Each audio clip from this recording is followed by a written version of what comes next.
Welcome to the Final Score Network and the Final Score Podcast, presented by Team Anders Realtors. I'm Andy. He's former NCAA student athlete and co-host. Ryan, jam, two-hand monster flush off the inbound. Ryan, cam, slam, jam. Subscribe to us on Podbean, the Apple Podcast Store, Spotify, or anywhere you get your podcasts. Follow us on Twitter at TheFinalScore35 and TikTok at AGSpartanFan35. Oh, and one more note before we get started. I'd like to apologize to anyone I've not offended yet. Please be patient. I'll get to you shortly. Welcome into TSS 136. We're doing this thing remotely. I'm tuning in here from Belmont, Michigan. Andrew J. Gam is out at Holland, Michigan. So I think this is like the third time we've ever done this remotely. I think the first time we did it probably was when I was in college.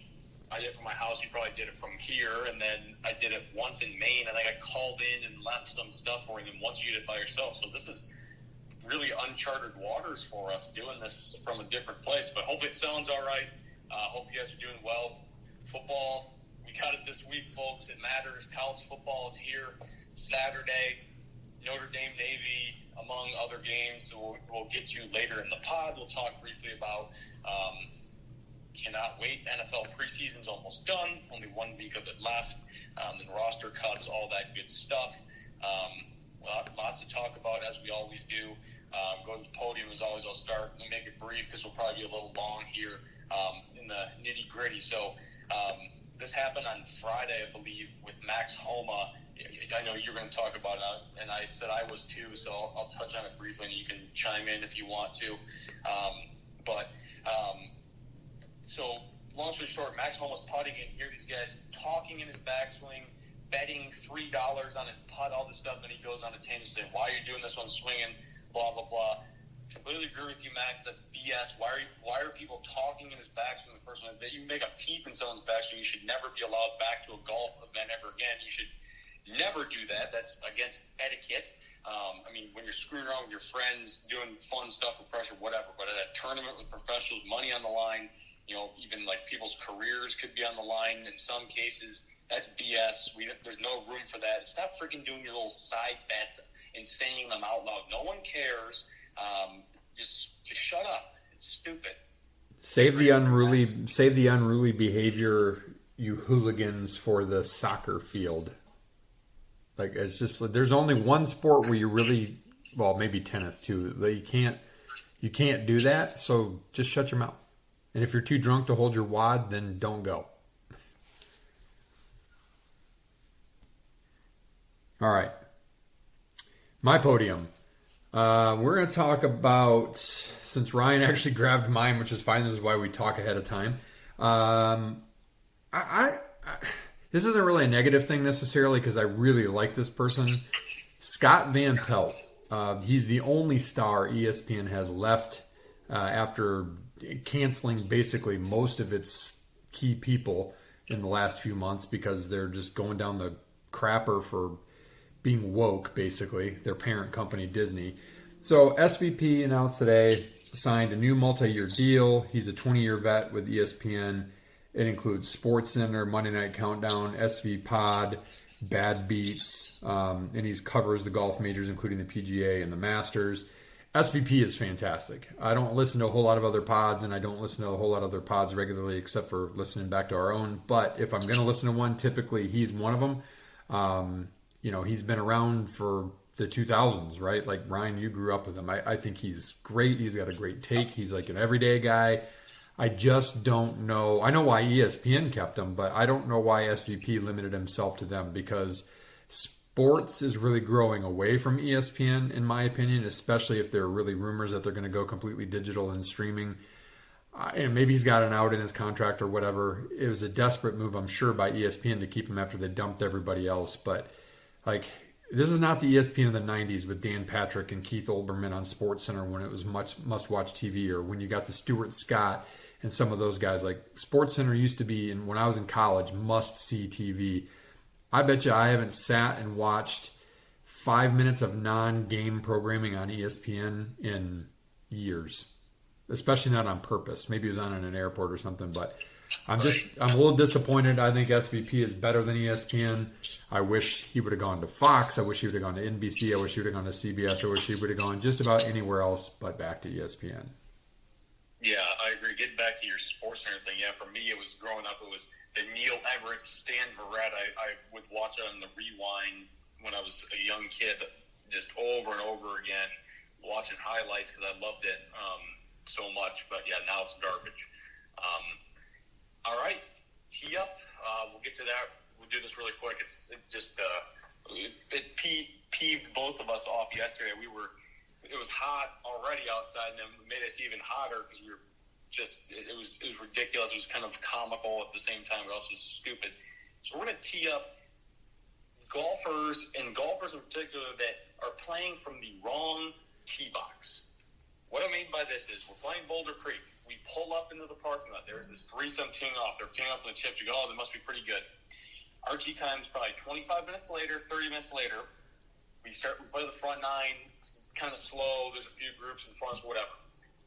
This group was 2 groups ahead of us, 2 or 3 ahead of us, whatever. The group in front of us stops. We get to the 9th tee box, and these guys are teeing off from the 10th hole, waiting, and we watch them tee off and go, there's no way.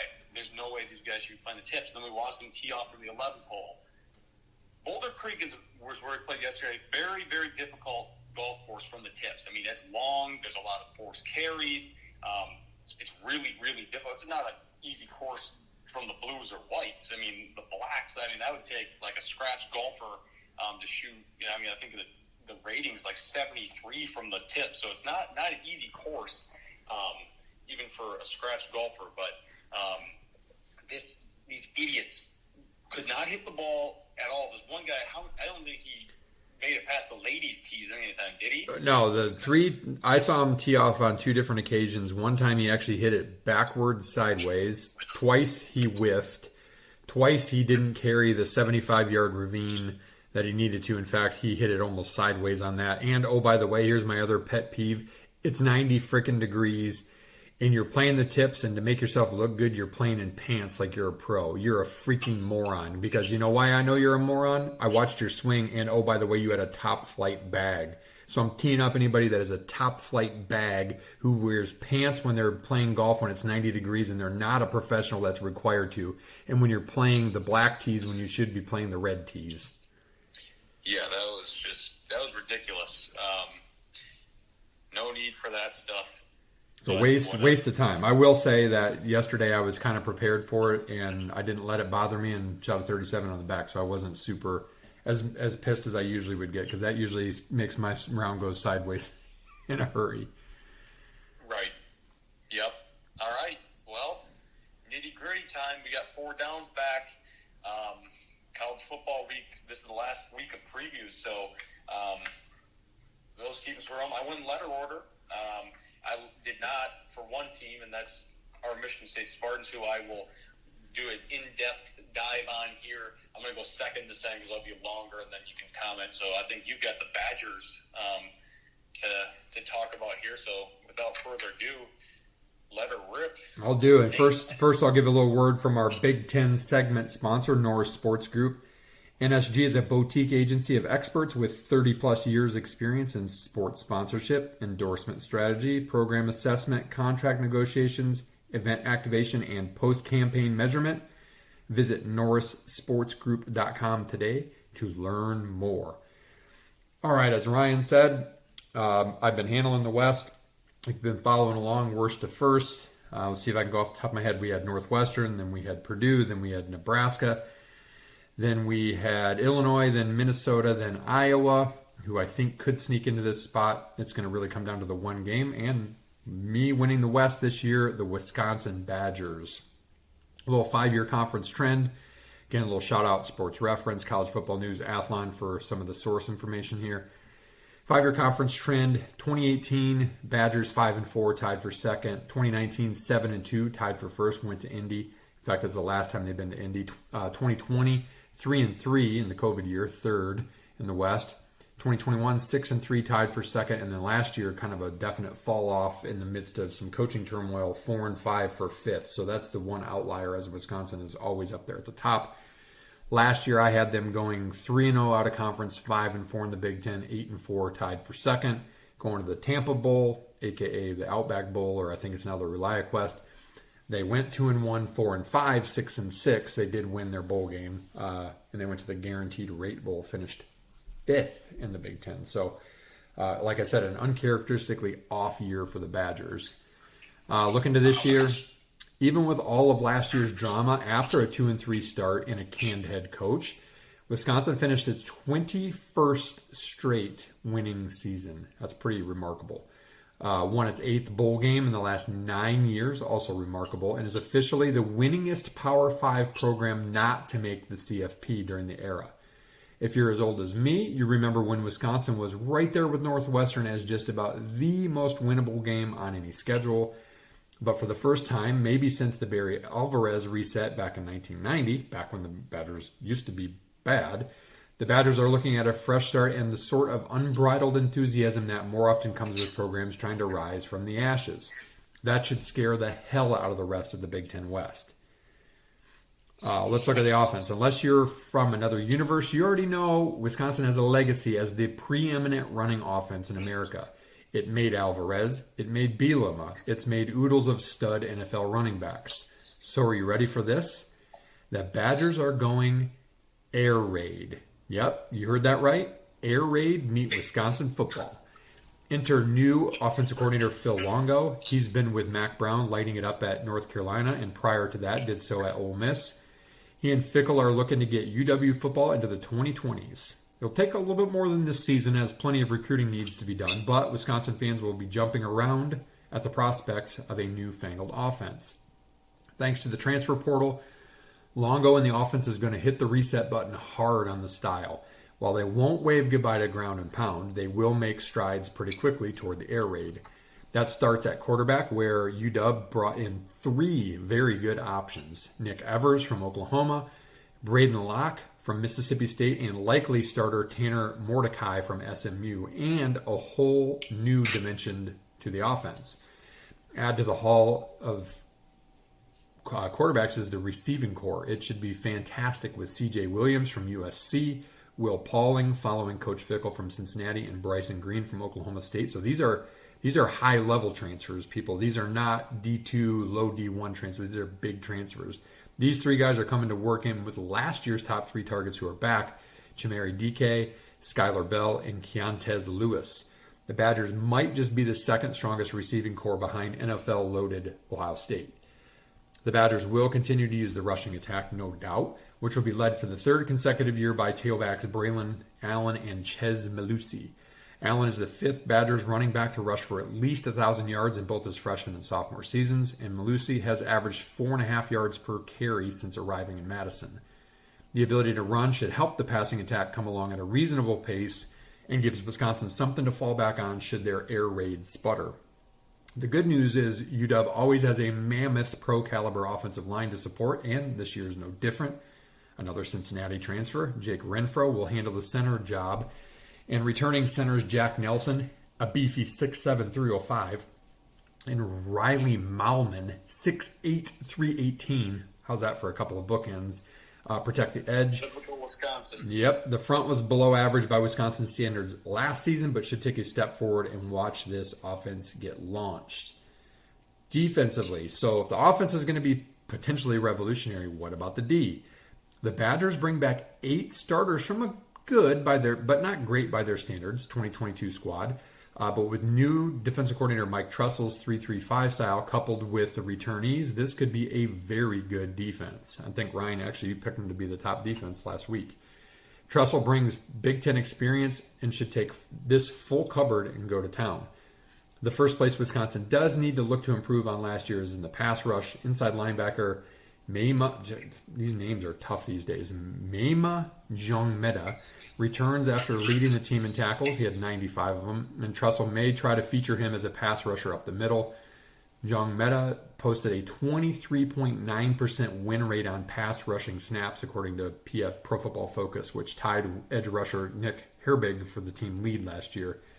Herbig is off for the league, as is Keanu Benton, so a lot rides on the return up front of Isaiah Mullins as well. Jordan Turner at inside linebacker, and C.J. Getz at outside linebacker round out, which should be a very good front for Wisconsin. Probably the place the Badgers really went fishing in the portal was the secondary. The biggest catch was safety Jason Maitre from Boston College.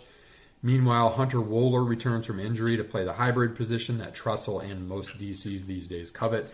The corners will be fine around Alexander Smith, but this is one place that could have a negative impact on the defense overall. That's not quite the caliber that Jimmy Leonard had back there prior. Special teams-wise, Matt Mitchell comes from our backyard, D2 powerhouse, GVSU, to run the special teams.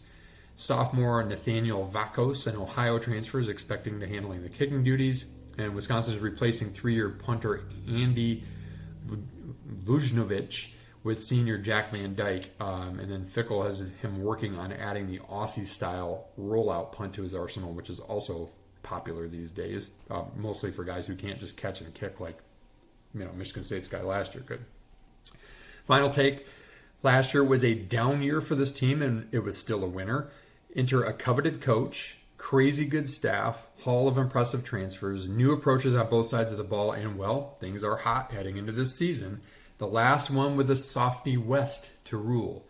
Wisconsin fans sure see this as Alvarez Part 2, and hey, I'm buying as well.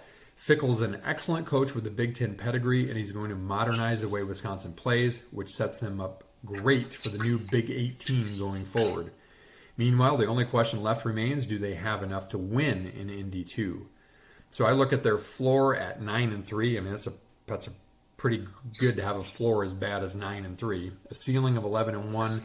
Running through their schedule, we got them beating Buffalo, going on the road, maybe a tough one at Washington State, but picking them off, and then beating Georgia Southern, who got Nebraska last year.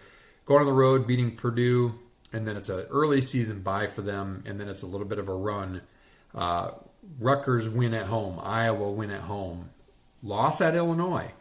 Loss against Ohio State, and then running the table at the end. A win at Indiana, a win against Northwestern at home, win against Nebraska, and a win at Minnesota. A little payback. That's good enough for 3-0 out of conference. 7-2 in the conference. 10-2 tied for first with Iowa, but getting the nod by beating them. And sadly, at 10-2, because the East is so good, only going to the Citrus Bowl. But as you see that schedule, you could very easily see where that ceiling could be an 11-1 instead. Yeah, I agree with you on the record, but I had them going 8-1 in the Big Ten, only losing to Ohio State, and then actually losing to Washington State on the road. I think it's going to be a tricky one for them because Washington State's pretty good. They're well coached, and they're going to be pissed off. It's their last year in the real Pac-12, so they're going to be out for blood. Looking for 2 in a row against Wisconsin. But yeah, Wisconsin, so weird. They've had this consistency. Then last year, they were still decent, but they fired Chris, who I thought was a pretty decent coach. Must not have loved the old school style, I guess. And then they turned to Fickle, who, was a defensive guy, but, brings in Longo to run the air raid. And it's foreign. It's weird. It's 2023.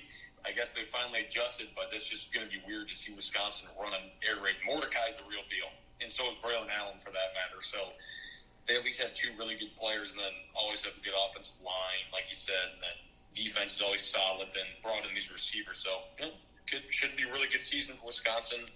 Yeah, I think Chris, he's actually, if you look at it, he's got one of the higher winning percentages in Big Ten coach history. Relative, not like top 10 or anything, but, pretty strong for sure. I just think Wisconsin got tired of not being in the battle for great quarterback recruits, for example. I mean, they've always gotten great running backs, especially out of New Jersey. They've always actually had some sneaky good wide receivers, and they've always usually fielded a pretty good defense, and of course their offensive line.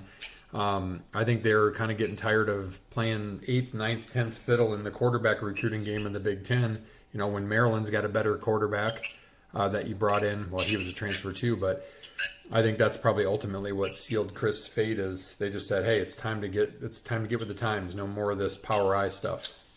You're right. I agree. Yeah, that's the Badgers. Do you have anything else you want to talk about with them? Or you good? Nope, I'm good there. All right. Well, there's the moment we've all been waiting for: the Michigan State Spartans. All right, I'm going to do like the normal preview I did for them, then I'll go in depth on depth chart players, whatever. So last year, 5-7, disappointing season for Michigan State. We were 11-2 in 2021, riding high. Had a really good season. High expectation last year, fall flat in your face. Get smoked by Washington, get smoked by Minnesota, go on that little losing streak. The Michigan thing happens with the tunnel, whatever. Win a couple games to get back, to maybe make a bowl game, then you absolutely choke on air against Indiana, miss a 20-yard field goal, blow a 20-point lead, and lose. You miss out on the bowl game, 3-6 in the Big Ten. That's not good enough. And you're left at home, and then some guys leaving the transfer portal, whatever. People think the sky's falling. Mel Tucker, now in his fourth year, he's 18-14 overall. He has something to say about that. Brought in the fourth best recruiting class in the Big Ten. We can touch on some more of those guys later here. But pretty good overhaul there, considering fourth in the Big Ten, which is fourth in the East in recruiting, which is wild. But I said before, key losses. They lost Keon Coleman to the transfer portal. Yeah, was he a stud receiver? Yeah, absolutely. 6'3", 6'4", can jump really high, pretty fast. Is he a diva? Oh, I've never seen more of a diva in college football than this guy. I always said I was going to be up only north for a couple of years and come down south. Like, who says that? Like, what a cocky a-hole. And, of course, he's not ranked, as anything at Michigan State. And then you see him pop up in the top 70 players in college football on ESPN's list. It's like, if he was at Michigan State, there's no way in hell he would be on that list. It's all about brands and whatever. He was a safe, would have been the top target for Michigan State, probably would have had a lot of yards. But he's gone. He's to Florida State. He's history. Don't care about him anymore. Good luck, dude.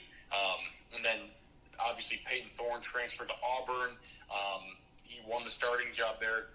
Good for him, I guess. Good luck playing against the SEC. You couldn't even complete passes in the Big Ten without throwing interceptions. I don't know how you're going to do that against Alabama and Georgia and all these teams with better athletes, but we'll see, I guess. But it's a guy that was a safe floor for Michigan State as a quarterback because of the experience he brought. He's one of the leaders in passing touchdowns in a career, has the most in a season. He knew the offense well, but I just don't know if he obviously left because he was not guaranteed a starting spot. Which if you're not willing to compete, I don't want you on my team. That's not what we need. We need guys that are competitive, trying to fight and scratching and clawing for their job every single day, like their life depends on it. And that's what we have now, which I'll get to later. But those two of the big transfers out, I mean, everyone else went kind of smaller, down a grade, to Group of 5 or FCS or even Division II, in some cases JUCO, whatever. Did lose Jaden Reed. He was a second-round pick to the Packers. I'm sorry. He's a really good receiver. Kind of dinged up last year. Didn't get the full Jay Reed experience, but that's obviously a big loss. Punt returner, guy keep your eyes on, kind of a go-to target safety blanket kind of thing. But got to replace that. And then Kendall Brooks, one of the leading tacklers last year, safety. He's a pretty good player. He's playing for the Cardinals right now in the league. Good for him. Then Xavier Henderson was kind of the quarterback of the defense for the last couple of years. At safety, he's also gone to Jacob Slade, who I was really surprised didn't get drafted last year. He's a pretty good player. And the best punter in college football last year, Bryce Behringer, really good punter. He's booming them for the Patriots. He's got his rec specs off.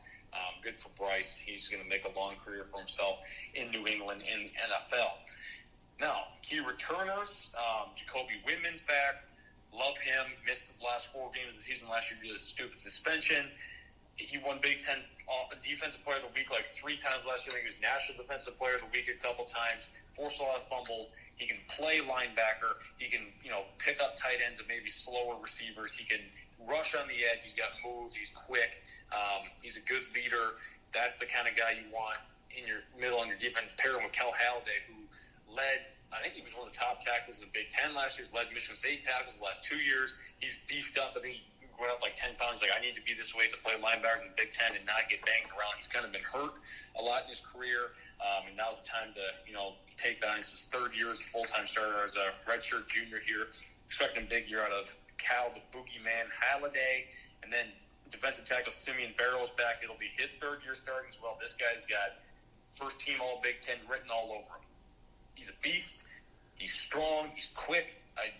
I've been reading rave reviews about him from camp. His coaches are saying, his teammates are saying he looks even better, faster. He's being a leader. Love to see that in the defense. And then on the offensive side of the ball, you got Trey Mosley back. It's his 5th year, which basically equals out to his 4th year because he only played in a few games. I think 5 as a true freshman, and obviously only 5 during the COVID season, and then the last 2. So this is really, I guess, his technically senior year if you were keeping track. Just game-wise, he's definitely going to be the number 1 target for Michigan State. I think that he's going to break out and have a really nice season for the Spartans. Got another safety blanking on a guy. He catches everything in his radius. He's a great leader for that receiving room that's pretty young. Love to see that. And I think Malik Carr is another guy that's going to break out this year. Apparently he's put on some more weight. He apparently grew an inch too. I think he's got to be better as a blocker. They said he's improved. We'll see here in the next couple of weeks if that's really true, but I think he could be a nice safety blanket as well for whoever ends up playing quarterback. And then Nick Samak and J.D. Duplain on the offensive line, kind of the guard-center combo, have been together since 2019 when they came and started a lot of games, played a lot of games together. They know what it takes to win in the Big Ten. Hopefully they can stay healthy.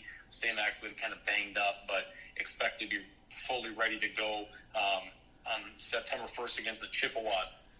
Newcomers, number 4 Big Ten class, like I said before, brought in some good transfer guys. Start with some transfers here. Nate Carter, that's the name to watch. Number 5, Kenneth Walker Jr. is what he reminds me of. He's a little, smaller back. He's about 200 pounds, fast, shifty. He can run you over. He can cut really quick. This isn't your Jarek Broussard from last year that's 5'7", 100 pounds and looks like a middle schooler running on. This guy is built. If you've seen him, his workout videos, there's videos of him squatting like 600 pounds. This guy's a freak of nature. He's the fastest guy in the team for this thing. The bands that they're wearing in practice, he hit like 21 miles an hour in practice last week on a run. That's pretty impressive. So look out for Mr. Carter. Jalen Sammy comes in. This guy's from Colorado. 6'7", 330 pounds. Defensive tackle. He was really good for Colorado. He played for Coach T when he was out there in Boulder. This guy, is he going to start? Probably not. Michigan State got a really deep defensive tackle room, but he's going to play, and he's going to be a run stuffer. He eats up blocks. He's really strong. He knows what he's doing. He's pretty quick for his size, from what I've heard. So looking forward to seeing him just block some holes in there and create havoc. I think this might be the most important transfer coming in from Michigan State. This is Jonathan Kim. So he's a kicker. He's from North Carolina. He's led in the last 2 seasons fully that he's played the NCAA in touchbacks, which is great because Michigan State hasn't had a kicker that can consistently kick a touchback since Nam. Truth. It's been ridiculous. And this guy's got a huge leg. Did he get a chance at North Carolina kick? No, because he was fighting with another guy who was a borderline NFL prospect, and he kind of got hurt last year and ultimately entered the transfer portal and wanted a place where he could come in and compete to be the starting kicker and show off what he's got. He's got the kickoff down, the leg strength, whatever. Heard rave reviews from this guy during practice, apparently, in their scrimmage 2 Saturdays ago. He made a 56-yarder in their pressure situation. That's very good news because last year Michigan State couldn't even make a 26-yard field goal. So if we can make some distance field goals, make some chip shots, anything 40 and in is good. If you make 9 out of 10 from 40 in, sign me up. I don't think Michigan State, I think they only made 6 field goals last year. That was like the least in Power 5, which is absolutely ridiculous and uncalled for. Ross Ells, your ass is grass if that happens again. I hope. And then the few newcomer freshmen / JUCO guys that are going to be special players, I think, for Michigan State now or in the future. By Joe, top 100 player from Oklahoma, 6'5", really fast edge rusher, twitchy, just a freak athlete. He was a sprinter. He returned kicks in high school. This dude is going to be a defensive end for Michigan State. He's bendy. Put some weight on this guy, get him up to 245, 250 pounds, and keep that speed. He's going to be a problem in the Big Ten. I think you'll see him in certain packages for Michigan State this year. I don't think he'll play a ton of downs, but maybe third down, rush end, kind of like a speed car package, kind of like the Lions like to do, would be great. Then Jordan Hall, heard his name about 10 times last week on the BTN preview. Number 5 as well, good number, young man. He was a 3-year captain at IMG Academy, and that says a lot. That's one of the best high school football programs in America. It's a factory. Great linebacker. He's fast. He's big. He's like 6'3", 240. Can thump. He's a really smart kid, and he's a really great leader. They speak very highly of him. I would not be surprised if he gets on the field a lot and is a very big special teams contributor from Michigan State. And then the last guy I have is a great newcomer is Keyshawn Blackstock. He's a JUCO transfer, was the number 1 interior JUCO transfer out of, I think, Coffeyville, JUCO. I don't even know where that is, maybe Oklahoma, but he's going to be really good. Can play Kansas, both tackle and guard. Hopefully he can be a nice, piece that can be that kind of 5th, 6th lineman for Michigan State that can hold it down and be consistent, because that's what Michigan State really needs. And speaking of, depth chart, whatever, I'm going to kind of go through what I think Michigan State will look like here. So I'll start with offense really quick. I'll breeze through it. So I think the starting quarterback to start this year is going to be Noah Kim. Could it be Hauser? Absolutely. I don't know. No one really knows unless you're inside the building in East Lansing. But I've heard good things about both.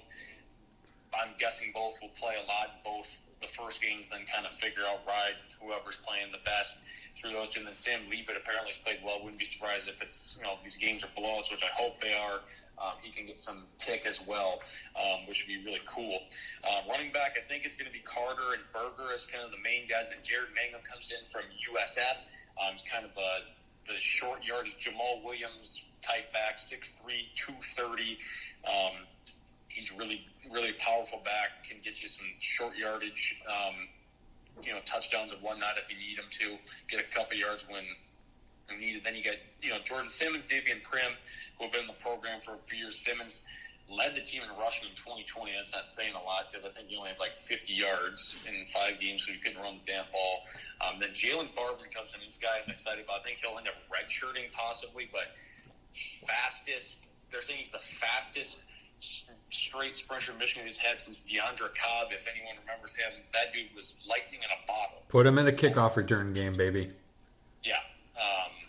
If he's that fast, please put him back in. Just let him run. I don't care. Put him in packages. I don't care.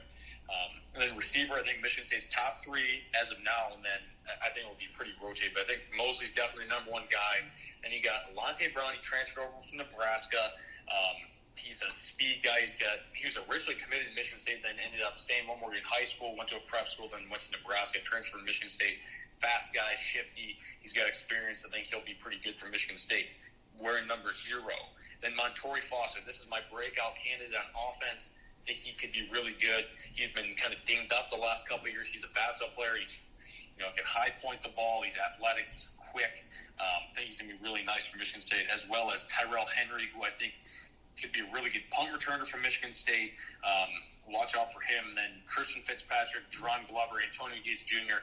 All 3 of those guys I think can be another guys that can go off at any time. All kind of bigger receivers. Fitzpatrick's like 6'4", 6'5". His brother plays in the NFL. He's got that pedigree in him. I think he can do well. And then Isaiah Johnson, Jalen Smith, they're freshmen. I think they'll both redshirt, but eventually could be really good for Michigan State down the line. I've heard good things about them as recruits and stuff. Pretty big receivers there. Tight end Malik Carr. He's got to be the number 1 guy. Hopefully he will be. Then you got Jalen Franklin, transferred over from Wisconsin. Didn't play a ton for them, but he provides depth. There's Tennille Hooper from Boise State. Didn't play a ton. He's a decent blocker, whatever. Evan Morris is the name to keep an eye on. Former punter/kicker that came over and walk-on.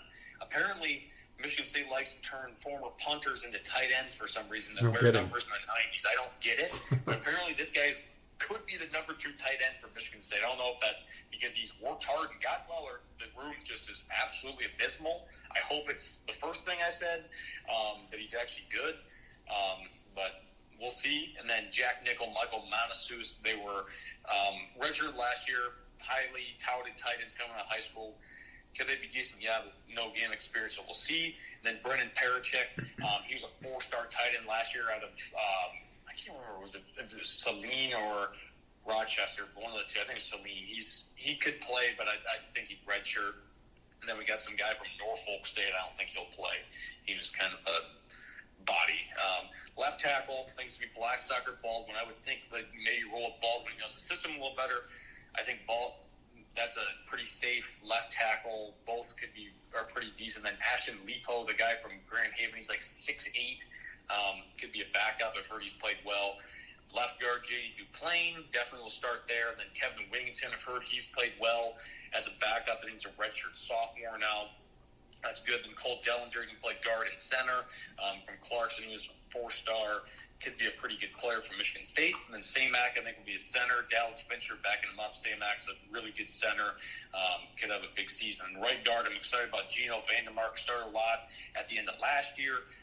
Expecting big things out of him at the guard position there. I think I'll start with Christian Phillips and Braden Miller backing him up. And Spencer Brown at right tackle with Ethan Boyd, who apparently is playing well at right tackle. Then Stanton Randall, that's named to watch the future. I think he'll redshirt, but could be a player down the line who's a 4-star. Kicker, I think it'll be Jonathan Kim. And then Russ Knack backing him up. He's not very good. I hope it's not him. Kick returner as of now, I think it'll be Henry and Alante Brown, but I wouldn't be surprised to see Barbrin back there. And then punt returner, absolutely Terrell Henry, I think will be the dude.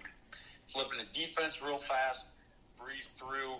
Defensive end, I think it's going to be Tunmisi Adelaide. He's a transfer from Texas A&M. He was a top, 50 player in his class in 2021. Was kind of banged up.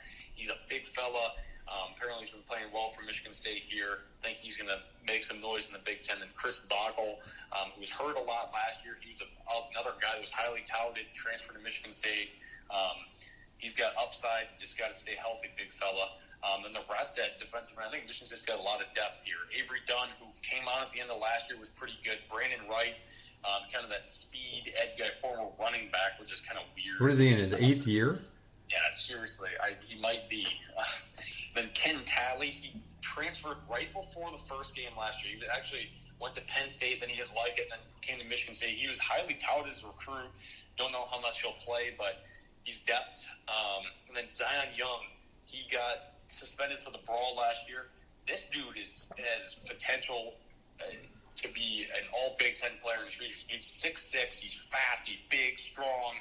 Would not be surprised to see him play starter downs. And I mentioned By Jove earlier. I think he'll play a decent amount. He'd be a really good player from Michigan State here. Maybe potential all Big Ten freshman team. Andrew DePape, it's a name to watch in the future. I think he'll redshirt, but he was a 4-star defensive end for Michigan State out of Iowa.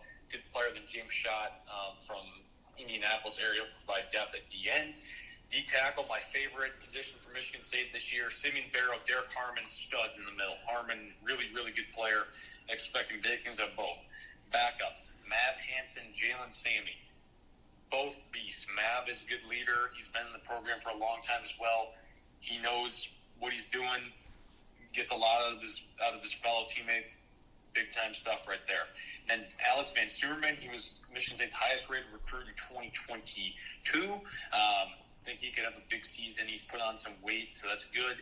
Then Andre Butler and Jared Jackson, both transfers. Butler from Liberty, before that he was at Auburn, and then Jackson was at Florida State, and then before that Louisville. So they played in the Power 5 before. They know what they're doing.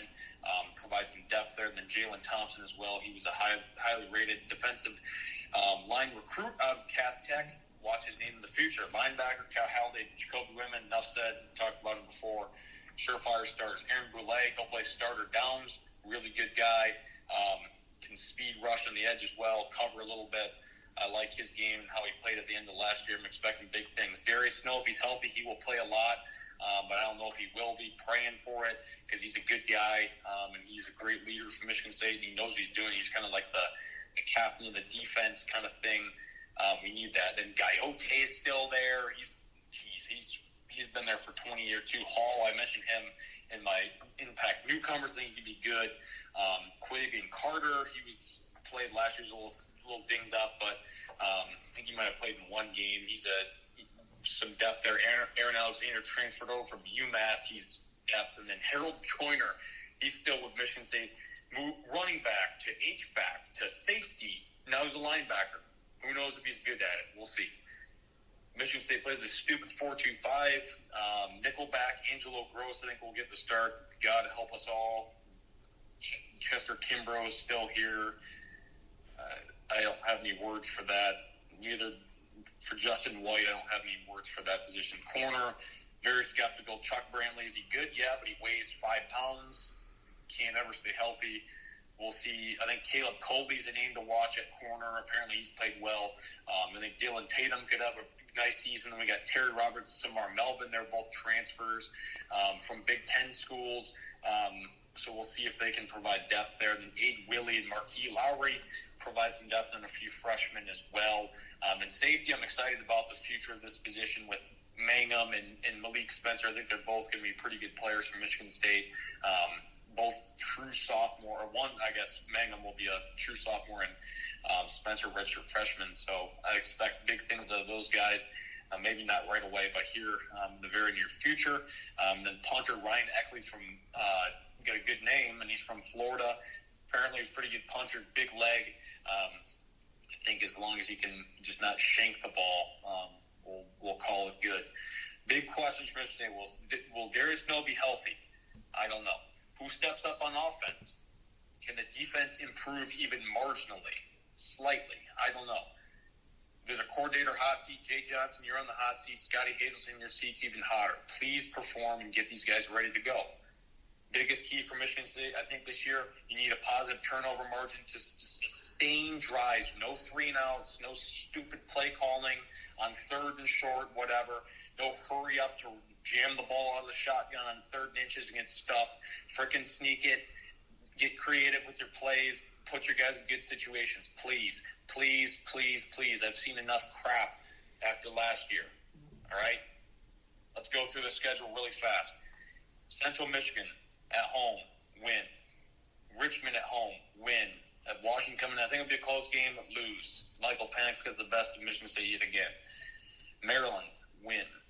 Go to Iowa, week 5. Close game, but lose. Go to a bye. Beat Rutgers. And then the cheeseburgers down the road come in. I think we'll lose. I think it'll be a close game. It always is at home. That's going to be just a weird environment. I'm kind of nervous to see what that's going to be like. It'd be kind of cool, though. Then Minnesota, go there, get a win, bounce back, then beat Nebraska 2 in a row. Then you go to Ohio State, and you don't even know. We won't win. Loss. Then at Indiana, win. Then Penn State in Ford Field. We've touched on how stupid we think that is. Loss. 2-1 out of conference. 5-4 in the Big Ten. That's 7-5 overall. And going to the Music City Bowl, which, Dad, if we make the Music City Bowl, we should go because that'd be awesome. We would have gone last year. Yep. I think the only difference I have is I have us going 2-1, 4-5, 6-6, losing to Minnesota. I think you had us beating Minnesota, right? But I mean, Iowa is one of those games that could flip. Washington, who knows? I mean, I think Michigan State's ceiling is probably 9-3. I think their floor is really 6-6. I don't think they'll do much worse than 6-6. I think they'll be in virtually every game.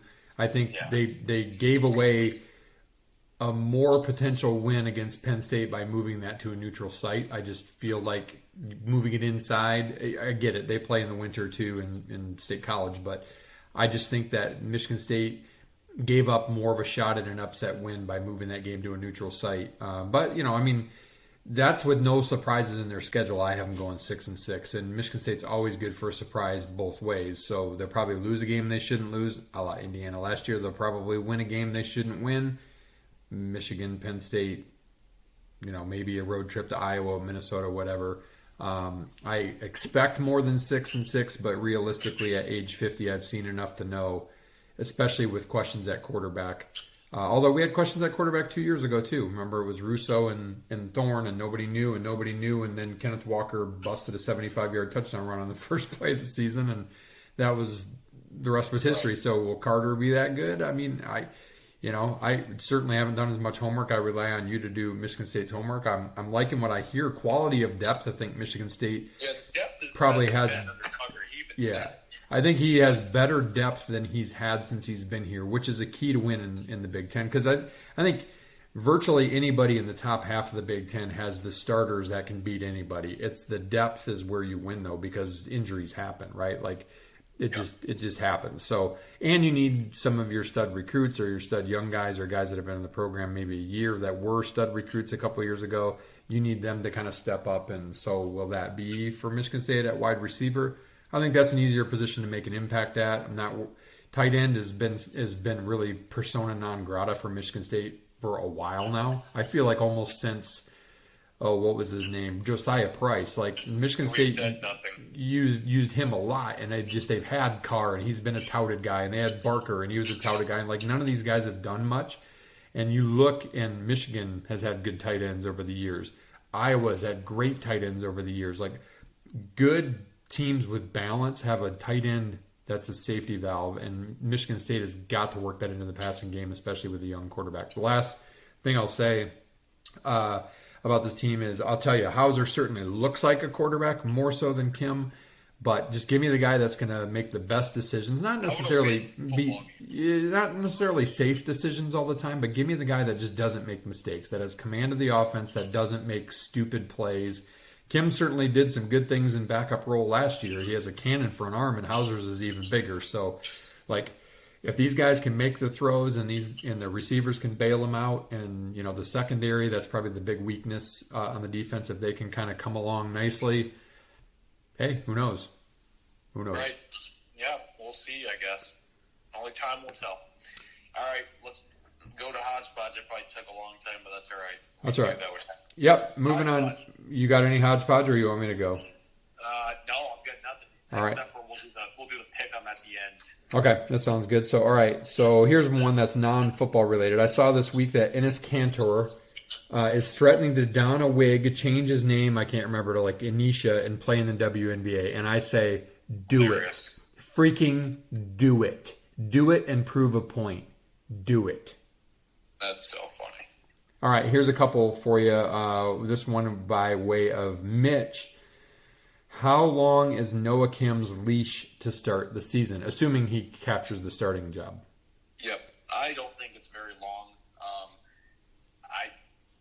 I'd say if ball's not moving, first game, if he's the starter, maybe give him a drive, see what happens. First drive jitters, whatever. Another drive stalls out, you don't get points. And another one, I'd say 3 or 4 series. And if he's not doing anything, you turn to the other guy. If that's Hauser, leave it. Whoever you think's being better, you let him roll, and you find who's the best one in a game situation. Because you can practice all you want, you can scrimmage yourself, but until the lights really come on, there's people in the stands, there's crowd noise, there's heat, there's all this other outside factors, there's cameras. You never know. So I don't think it's very long, to be honest with you. And Michigan State needs to get this quarterback competition correct, because it could, it can really impact their future. Because if it's Hauser, that's your guy for the next 3 or 4 years. If it's Kim, maybe Hauser leaves, maybe leaves. I don't know. So we'll see what happens. Yeah, it's always so hard in the transfer world today, because it's like you recruit these guys and you spend a lot of resources recruiting guys, and then if they don't play, they potentially leave because nobody's willing to actually stay and work and put in the time, because quarterback, is arguably the hardest position to learn on the field. I'll say this, like whoever gets the starting nod, let's assume for Mitch's question that it is Kim, I think he gets, I really think he gets the first half. I think it's a full half to evaluate, and then if it's going like, if we're angsty and we're looking at loss number 4 in the last 30 some years to Central Michigan, I think it's you're going to get a quick hook. But I don't know. Kim was pretty calm under pressure last year. He didn't always come in and he came in one situation. It was in the middle of a game when it was a close game, and he threw his first pass. I think he threw the ball in a short yardage situation. So I think you got to give him enough time to instill some confidence. But I do agree that I think game reps, when you're not playing against each other, is a little different. Like when you can get knocked around, obviously they're not getting hit in practice. So that's what I want to see, is how does he hold up, or if it's Hauser, how does he hold up under the pressure of all the other things that are going on? The good news is they've got 2 games that, we're going to be pissed if they don't win by 4 touchdowns in each game. But at least you got 2 games to kind of play around with it before it gets real with Washington coming to town. So One of 5 preseason top 25 teams in Michigan State has to play this year. So that's kind of what I think on that one. Here's one. This is courtesy of Valenti in his show a couple weeks ago. He and Rico were debating this. Ryan, we listened to their podcast. What is acceptable for Michigan State football to keep Tuck off the hot seat this year? I think 7-5, and you show improvement on both sides of the ball. Your young guys are good. You get this quarterback situation correct, and you build more momentum recruiting. Because right now, I mean, it's not good for 2024. You have like the 50-something ranked class. That's not good. Yeah, and in today's day and age, with this Big Ten growing to 18 teams, and with powerhouses Oregon and USC and Washington's kind of up and comer with Kalen DeBoer at the helm, and so UCLA is getting a lot better too. So it's not going to get any easier, and we need momentum. Yeah, I know they were arguing really 8-4, and I look at the schedule, and I just don't know if that's realistic. So I would agree. I picked us 6-6. I think 7-5 is improvement over last year, and I think it has to include a win in a game that you shouldn't win. Now, by my pick of the schedule, that means that's going to happen because I have Michigan State losing to all 5 of the ranked teams preseason. So if you win one of those, maybe 2 of those, and you go 7-5 or 8-4, I think all the talk about he's overpaid, blah blah blah, is off the table. I think if the other thing for me is not just record, but is his coaching. So he clearly made some egregious errors. The Indiana game is the most notable. Those things have got to be wiped out, and I think it also includes your coordinators. We saw under D'Antonio, he was a little too loyal to his coordinators for too long, and I get it. It takes a little bit of time to build a program, and you want to have kind of, to exemplify to your players that you have loyalty and longevity in your program with your coaches too. But I need to see market improvements on both sides of the ball. The offense has been, minus last year, Kenneth Walker was, he was a stud, and he definitely made that offense better. But I think Johnson's a little bit further ahead than Hazleton is. Hazleton, for his accolades and the guys that they've got, the beef that they've got the size. He's got to get better too. So I'll agree. Record-wise, I think it's 7-5, but I think that 7-5 has an asterisk of it's got to be with much better coaching decisions when the coaching is critical, and it's got to include at least being competitive against those big teams, and it's got to include a win or 2 against those 5 preseason ranked teams. Right. Yes, I agree. Speaking of which, I know you were working on that. Well, maybe we can talk about that next week. Chris threw at us how do you compare the AP, top 25 at the beginning of the season to after the season, and how accurate is it? So we've got that coming down the road. So we'll look at that. So the only other thing I wanted to throw out there, speaking of AP top 25, you can remark on this if you want. I just thought I'd pass this along. Chris shared this. These are the greatest programs ever based on a formula developed on College Football News using every final AP top 25 poll since 1936. Who do you think the number 1 greatest program is, given that criteria? Ohio State. Alabama. Number 2, Ohio State. 3, Oklahoma. Tell me when you hear a surprise. 4, Michigan. 5, Notre Dame. 6, USC. Tied for 7, Texas and Nebraska. Clearly old Nebraska, not current Nebraska. 9, Penn State. So there you got 3 Big Ten teams in the top 10. 10, Tennessee. It's a little surprising, actually. 11, LSU. I would think that they're better than that. 12, Georgia. 13, Florida State. 14, Auburn. 15, Florida. Thank you, Urban Meyer. 16, the U, Miami. 17, Clemson. Obviously, they've been more of a flash lately. UCLA, 18. Michigan State, number 19. So 19th greatest program ever. So that's pretty good standing there. 20, Arkansas. Haven't been great in a long time. 21, Texas A&M, perennially overrated with Jimbo Fisher.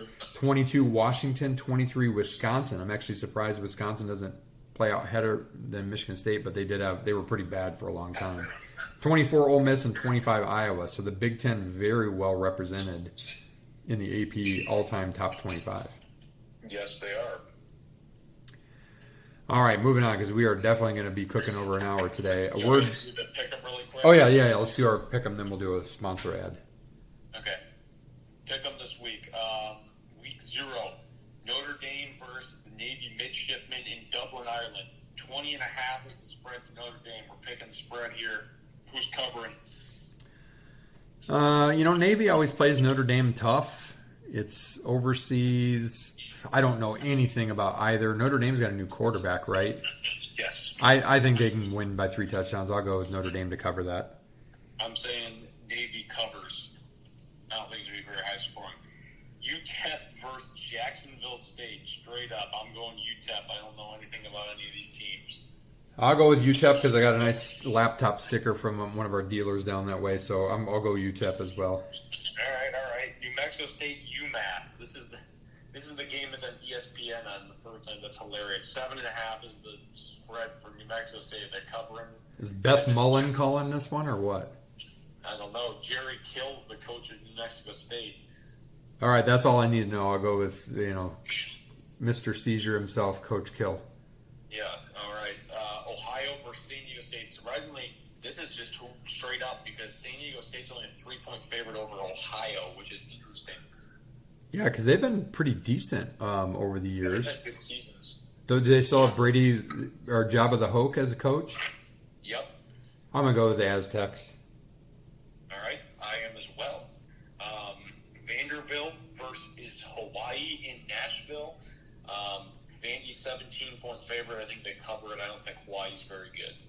I would agree. Hawaii hasn't been very good for a while, so I'll go Vandy. Vandy's actually got a decent coach, and they could contend for a bowl game this year. San Jose State travels to USC. This is probably the most marquee team playing. 30.5 is the spread, and USC whoops them and covers the spread. Spartans versus Trojans, huh? 30.5 that's a lot. Yep. San Jose, I don't know. I just really don't know much. I mean, but because they've got Caleb Williams back, they've got obviously a really good team. I'll go with USC to cover that. Last one. Florida International, coached by Mike McIntyre, former Colorado coach, versus Louisiana Tech. We're just picking straight up. I'm going with Louisiana Tech here. The Mud Dogs? Yeah, exactly. What's the spread? I don't even know what they're. The Blue Raiders? No, that's Middle Tennessee. Louisiana. Fun fact, Louisiana Tech, at one of your first Michigan State games, beat Michigan State after an onside kick when they had Luke McCown as quarterback. That's hilarious. I'm going to go with La Tech myself. All right. Let's pick them this week.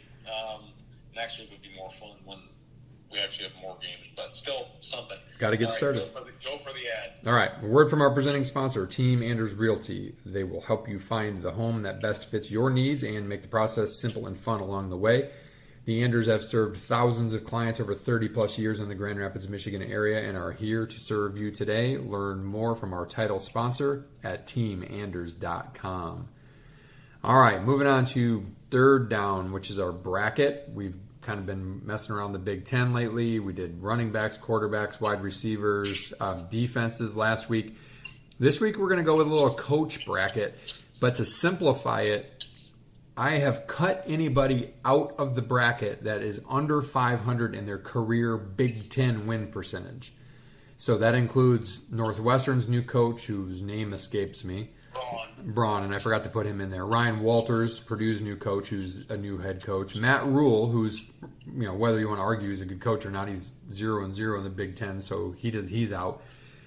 Greg Schiano, only 353 in his Big Ten history at Rutgers in Big Ten games, 176th out of 230 Big Ten historic coaches. Not very good. Also out Mike Loxley from Maryland, who has got a 429 Big Ten winning percentage, which is good for 148th out of the 230. And then, of course, right there on his heels, only in 147th place because he has a few more wins with more years, Tom Allen from Indiana, also a 429 winning percentage. So that leaves us with the bracket. Number 1 seed, Ryan Day, who ranks 7th all-time in Big Ten win percentage at 882 against number 8 seed Luke Fickell, who's only 7-7 as a Big Ten coach and a 500 record, ranked 117th. I'll go with Day. Yep, I will also go with Day. Fun fact, most of those games were at Ohio State for Fickell. So we both have Day playing the winner of number 4 seed James Franklin, who comes in at 684 win percentage, 45th in all-time in the Big Ten, against number 5 seed yours and my favorite rower, PJ Fleck, 620 winning percentage, good for 67th in the conference. God, I don't like either of them. I'll just go with bald man James Franklin, I guess. Well, they're both bald too.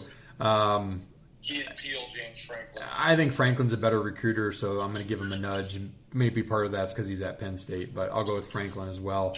So that fills the top half. We have chalk.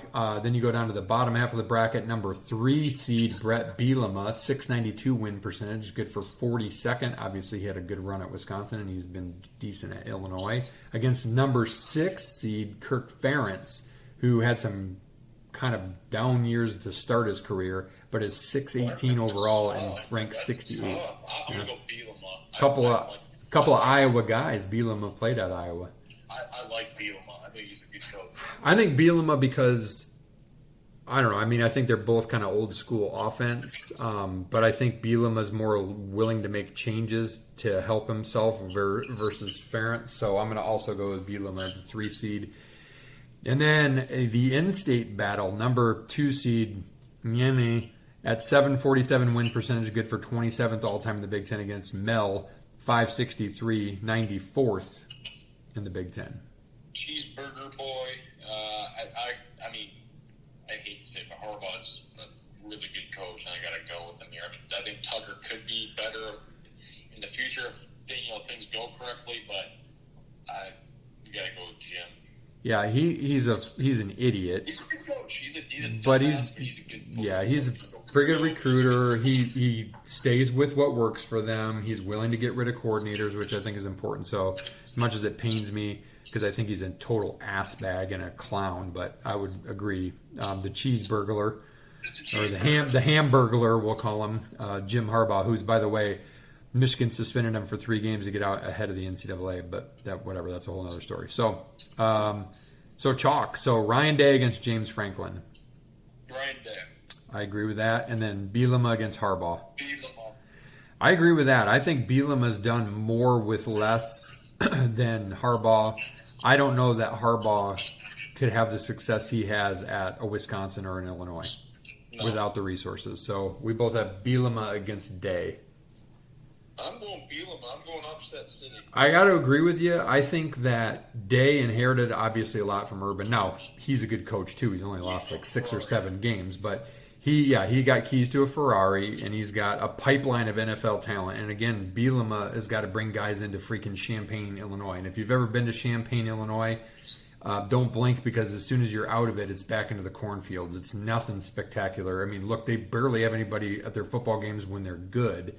And then obviously he did well at Wisconsin too. So we agree. Bielema, top coach in the Big Ten for guys that are over 500. Oh, fun fact too for that. Here's a little, did you know, Nick Saban only ranks 81st all-time as a Big Ten coach with a 585 win percentage, and Coach D ranks 50th with a 667 win percentage. Really? Yep. Interesting for all the success that Mark had, but all right. So that is that. Let's golf it real quick. Let's play some golf, not against guys playing from the tips and pants on a Not 90-degree day. Victor Hovland for sure. Holy crap. 28 on the back nine yesterday, shoots a 61, wins the BMW, vaults to second for the Tour Championship this week. Good Lord. Max Homa shoots a 62 Friday, breaks the course record. Then Sam Burns shoots a 62 Saturday, ties the course record. Then Hovland shoots a 61, breaks the course record. Holy cow. Not an easy course either. Like a great Olympia Field's a great course. Good tournament. It's fun, obviously, because you have the top 50 guys playing in it. You get Spieth that's barely squeaking into the top 30. I know he was kind of on that border. Whether you like or don't like the format of, Scheffler starts at -10, then whoever's second, Hovland is -8. Like, if you like that or not, I don't know. I can't think of a better way to do it that's a little bit more fair, honestly, because you should get some head start, versus being number 1 versus number 30 for sure. But it really kind of says you got to be top 10 for sure, but probably really top 5 to have a legitimate chance. Right. So maybe there's a better way to do it. Mitch, maybe you got a better idea. So if you do, share it with Ryan, and we'll talk about it on the podcast next week afterwards. But, it's hard for me to go against Scheffler, who got his putting stroke back this weekend. He played well on Sunday. He shot 4 under. Yeah, he played poorly. It's not like he played bad. Fitzpatrick, but same thing. He played 400. It's not like he played bad, but it's just Hovland played great. And Hovland's been there the last, seems like several weeks. He just has kind of thrown up on his shoes on Sunday and did not this time. So that was a remarkable run by him. And I mean, so my picks this weekend, I think it's a little risky. I think Rahm has not really played all that well, but I kind of almost wonder, is he just waiting in the wings? Because I think he starts in third place or third position maybe. Yes. So I've got Scheffler and Rahm as my picks for this week. All right, I've got Hovland and Mr. Xander Schauffele, who played pretty well this weekend. I think he's won there before. Yeah, I thought about Xander too. He's been playing pretty well lately as well. Last year had the lowest aggregate score to par, so we'll see. Should be exciting. East Lake's awesome. They're actually redoing it right after the tournament. Andrew Green, the guy that redid Oak Hill among other courses, is redoing it right after. So trying to trick it up a little more. It'll be cool. You got anything else golf-wise? I don't think I do. Ryder Cup, we can talk about that later. Kyle, that's for you. We'll discuss that once the season's over. Maybe next week we'll dive a little more into it. But got nothing else for me for golf. I mean, I think it'll be fun to watch this weekend. You know, I hope somebody can kind of make a run from like that 10th spot just to make it super interesting. And I like, most of the guys that are in the top 10 are guys that I'd be okay with winning. So. Yep, me too. All right, let's finish this bad boy off with a sprint as we always do. All right, saw this on Instagram, kind of goes with our tee up here. Does every course need in quotations, recommended tee sign for the score you shoot?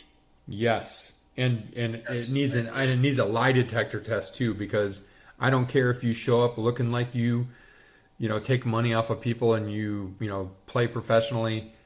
I need to have a handicap. There's a fair, simple thing is carry a USGA handicap. Costs like $30 a year.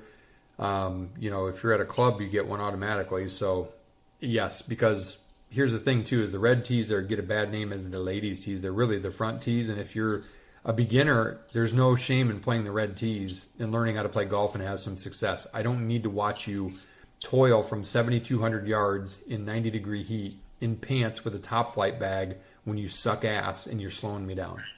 No, I completely agree. Yep. Yes, to that as well. Should teams be required to post a depth chart before the season? College or NFL? Well, either. Whatever you want. Gamblers would say yes. I don't think so. I think a little bit of that mystery and intrigue, I think is fine. Like the media, it pisses the media off because they want to know, right? They want to talk about it. As a fan, the older I get, I'm kind of fine. Like as long as I know who's going to be who number wise, like I'd just be curious and interested to see because I don't pay that much attention to the day to day of what's going on in fall camp, and I kind of want to be surprised. I agree. I don't think so. All right, thought of this earlier. Best appetizer. Oh man, best appetizer. It depends on where you go, but like I'm a sucker for chili cheese fries. Yeah, that's one. I'm a simple guy. I like chips and salsa or chips and queso. I could eat that all day. Yeah, actually, chips and guac at Condado is pretty fire. Condado, that's for sure. Yeah, chips and queso. We went to the store earlier. Ooh, their queso's good. That reminded me of that. Thought of this mowing the yard right before this. Favorite sport to play as a kid in like a pickup setting, in the backyard, whatever, anything like that. Summertime, you get one pick. What you're going to do with your friends? What would it be? No question, it was some form of baseball. So for me, it was either getting the slip and slide out and playing pickle. It was playing home run derby with a racquetball and an aluminum bat out of the driveway, using the neighbor's house across the street as the home run fence. It was pickup baseball. When I was in middle school, we actually took in a common area, like built a dugout like Sandlot, and played pickup baseball with guys from 6th to 8th grade all day long in the summer. And then when it was rainy, I had a wiffle ball field taped up in my basement. We would have it was unfinished, and we had the ductwork covered so we wouldn't keep bashing the ductwork. And it would be, you would pick your team and you would run through the lineup and your pitcher and everything. And it was 2-on-2. Close quarters, but it was a blast. So it had to be baseball related when I was a kid. Yeah, that's cool. I play with my friends friends lower the hoop to like 8.5 feet and just play basketball for hours. We would do that. Oh my gosh! When it was cold outside, I remember. Yeah. We'd play for hours on end. That was always a fun time. All right, that is 136 of these bad boys. Sorry it went long, but I'm not sorry because we just did the most important one for fall previews for college football here. Appreciate you guys listening. Let us know if there's anything you want us to talk about here in the coming weeks. We're very, very excited for football coming up. Sucks that the summer's coming in, but that means football. NFL, we'll probably talk Lions here soon as well, so cannot wait. All right. Meantime, as the subject of my podium, Mr. SVP once said, the easiest story to sell is the story we want to buy.